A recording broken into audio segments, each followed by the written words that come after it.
निरंतरता का संकेत देते हुए प्रधानमंत्री नरेंद्र मोदी ने सोमवार को अपनी नई सरकार में 4 हाई प्रोफाइल मंत्रालय, गृह मंत्रालय अमित शाह, रक्षा मंत्रालय राजनाथ सिंह, वित्त मंत्रालय निर्मला सीतारमण, विदेश मंत्रालय एस जयशंकर के पास बरकरार रखा।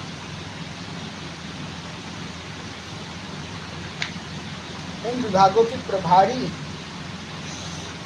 4 मंत्री मिलकर सुरक्षा पर कैबिनेट समिति का गठन करते हैं, जिसके अध्यक्ष प्रधानमंत्री होते हैं।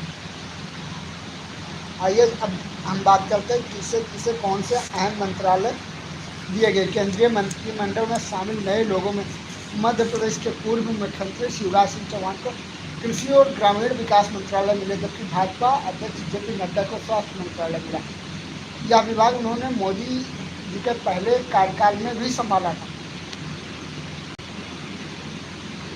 इससे पहले उन्होंने 2019 में पहले कार्यकारी अध्यक्ष और फिर 2020 में पूर्व अध्यक्ष के रूप में सत्तारूढ़ भाजपा की कमान भी संभाल ली थी।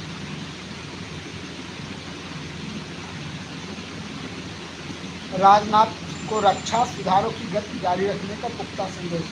रक्षा मंत्रालय की जिम्मेदारी लगातार दूसरी बार राजनाथ सिंह को सौंपकर प्रधानमंत्री नरेंद्र मोदी ने तीनों सेनाओं के आधुनिकीकरण के साथ रक्षा क्षेत्र में सुधारों की गति जारी रखने को पुख्ता संदेश दिया।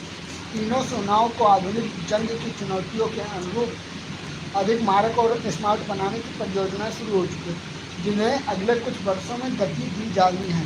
साथ ही तीनों सेनाओं के बीच बेहतर समन्वय के लिए संयुक्त थिएटर कमान का गठन का मसला भी निर्णायक दौर में।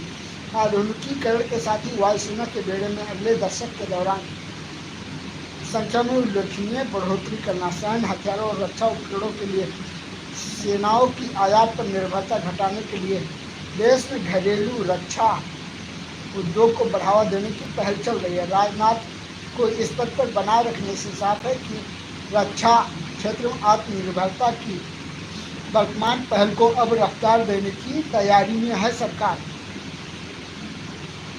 अधूरे कुछ बड़े काम। अमित शाह को फिर गृह मंत्रालय की कमान। पिछले कार्यकाल में उन्होंने सरकार की प्राथमिकता को मिशन मोड पर पूरा किया।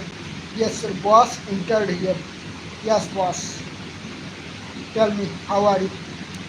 पिछले कार्यकाल में उन्होंने सरकार की प्राथमिकता को मिशन मोड पर पूरा कराया। जम्मू कश्मीर में चाहे धारा 370 हटाने का ऐतिहासिक निर्णय लेना हो या नागरिकता संशोधन कानून CAA लागू करना हो, बनाना हो, या भारतीय दंड संहिता बनाने जैसी उपलब्धियां अमित शाह जी के खाते में दर्ज हैं।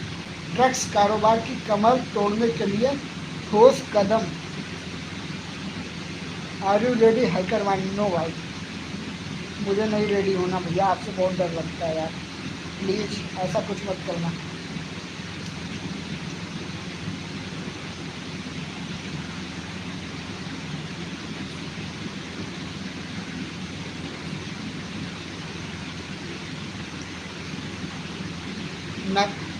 इस ड्रग्स कारोबार की कमर तोड़ने के लिए ठोस कदम उठाए। नक्सलवाद पर नकेल कसने में जुटे रहे। आजकल नक्सलवाद सीमित हो चुका, लेकिन सरकार उसे निर्मूल करना चाहती है और यह शाह ही कर सकते हैं। पूर्वोत्तर में उग्रवाद को भी उन्होंने गुड नाइट भाई। पूर्वोत्तर में भी उग्रवाद को लगभग नियंत्रित कर दिया। ऐसे में संगठन अब मुख्य धारा में आने लगे। साइबर अपराधों पर नियंत्रण में भी गृह मंत्रालय महत्वपूर्ण भूमिका निभाने के लिए कमर कस रहे हैं। इस कार्यकाल में जनगणना जैसा महत्वपूर्ण काम भी अमित शाह को कराना होगा। सीतारमण फिर वित्त मंत्री, पांचवी बड़ी अर्थव्यवस्था बनाने का श्रेय। वर्ष 2020 में आई कोरोना महामारी में जहां दुनिया के बड़े बड़े देशों की अर्थव्यवस्था डगमगा गई, ऊर्जा और खाद्य संकट की चपेट में आ गई, भारत इन संकटों से प्रभावित हुए बिना दुनिया में सबसे तेज गति से विकास करने वाला देश बन गया। निश्चित रूप से यह श्रेय वित्त मंत्री श्रीमती निर्मला सीतारमण को ही दिया जाना चाहिए।